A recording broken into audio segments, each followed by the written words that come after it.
I had the good fortune of getting to go to the Kentucky Academy of Science fossil collecting geology field trip. And here's some of the loot I am revisiting. It's actually January of 2020. I just wanted to take a couple of minutes and review some of the parts that I came away with.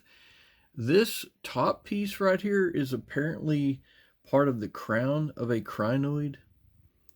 I thought this little crinoid was cute as it was embedded in rock. That's pretty cool.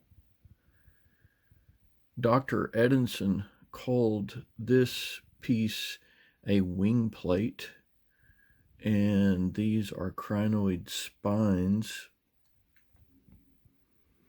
After the fact, I noticed that these crinoids are laterally compressed. They're not round like the other, like this crinoid, for instance. You can see that's very, very spherical, but notice that these are rather laterally compressed and kind of fluted. So I wanted you to take a look at those and see what you think. I don't know what that means.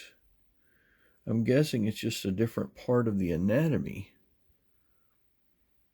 I'll try to take a big overall picture when I get done so you can look at these up close. These crinoids have cirri.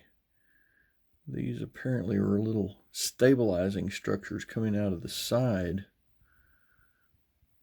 Crinoids, in my mind, are kind of like underwater sea lilies. That's kind of what they remind me of.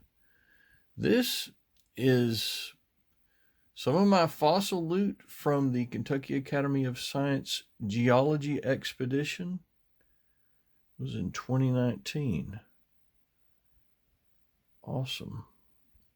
Great time.